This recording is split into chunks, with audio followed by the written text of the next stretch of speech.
अस्सलाम वालेकुम। कुरून उला के मुसलमान साइंसदानों के कारनामों का सिलसिला जारी है। आज हम जोग्राफिया यानी जोग्राफी और एस्ट्रोनॉमी यानी फल्कियात के बारे में थोड़ी बात करेंगे। मुसलमानों ने कोई साइंस, कोई इल्म का शोबा ऐसा नहीं है जहां पे हैरत अंगेज कारनामे ना अंजाम दिए हो। आज यही तारीख इंशाअल्लाह हम आपके सामने पेश करते हैं।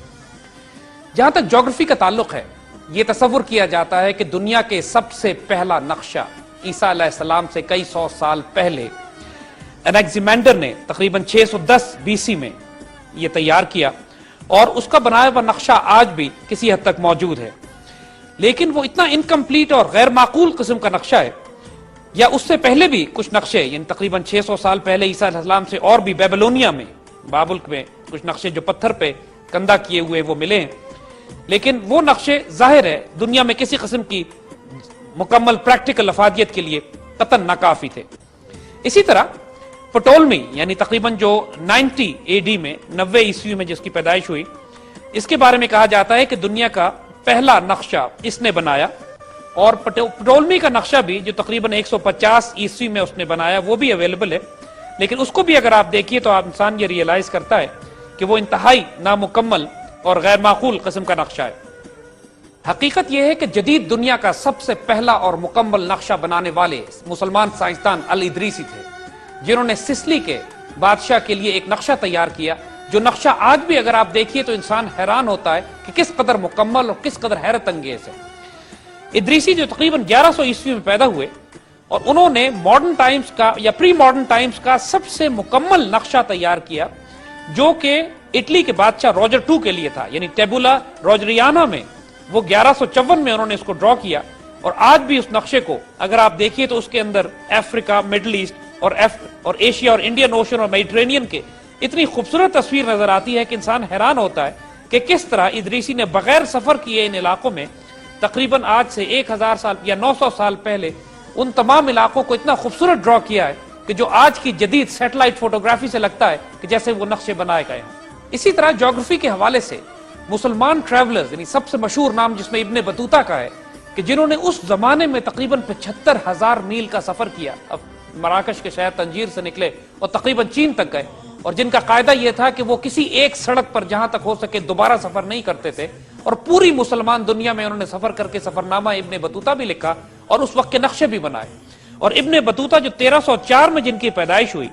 उनका काम एक मास्टरपीस है। यानी जो पुरानी दुनिया का ज्योग्राफी, उसके रास्ते, उसकी हाईवेज के रूट्स और उस जमाने में इंसानों की आमद और रफ्त के हवाले से जो कुछ उन्होंने लिखा वो इतना हैरत अंगेज है कि आज भी एक देवमालाई दास्तान के तौर पर पढ़ा जाता है। मुसलमान साइंसदानों ने और ज्योग्राफर्स ने तकरीबन अपनी पूरी तारीख में सैकड़ों की तादाद में किताबें लिखी हैं कि जिनका ताल्लुक उस वक्त की ज्योग्राफी, उस वक्त के शहरों, उनके इंसानों के बूदोबाश, उनके रिहाइश के तरीके और वो तमाम उस वक्त के पहाड़ों, जमीनों, यानी मुकम्मल तौर पर ज्योग्राफी के हवाले से जो मालूमात आज की जदीद साइंस में आप देखते हैं, उसकी मुकम्मल बुनियाद साइंटिफिक बुनियादों पर मुसलमान ज्योग्राफर्स, साइंसदान रख चुके थे उस दौर में जिसको हम कुरून उला कहते हैं। इसी तरह आइए दूरबीन की तरफ, यानी टेलीस्कोप। कहा यह जाता है कि टेलीस्कोप की इजाद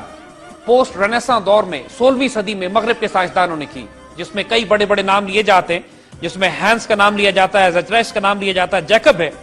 और ये तमाम तकरीबन 1570 और 1580 के आसपास की पैदाइश है। और इन साइंसदानों को ये कहा जाता है कि इनके बाद आइजैक न्यूटन ने तकरीबन जिसकी 1668 में तकरीबन इसने पहली प्रैक्टिकल रिफ्लेक्टिंग टेलीस्कोप इजाद की। हकीकत यह है कि अबुल हसन जो 9वीं सेंचुरी में पैदा हुए वो टेलीस्कोप के बानी हैं, और उनसे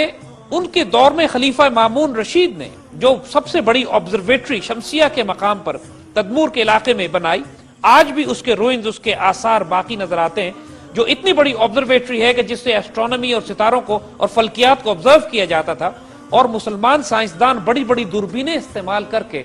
उस ऑब्जर्वेटरी में जो खलीफा मामून रशीद की सरबराही में बनाई गई, जो जिस बैतुल हिकमत के तहत यानी बगदाद में जो बहुत बड़ा साइंस एंड टेक्नोलॉजी का रिसर्च सेंटर जो कई 100 साल तक पूरी दुनिया का सेंटर ऑफ ग्रेविटी था साइंटिफिक रिसर्च में, इसके तहत जो ऑब्जर्वेटरीज बनाई गई उनमें टेलीस्कोप इस्तेमाल की जाती थी। तकरीबन न्यूटन और इन तमाम साइंसदानों से कई 100 साल पहले मुसलमान साइंसदान इस इंस्ट्रूमेंट को इजाद कर चुके थे और फल्कियात का नजारा इससे किया करते थे।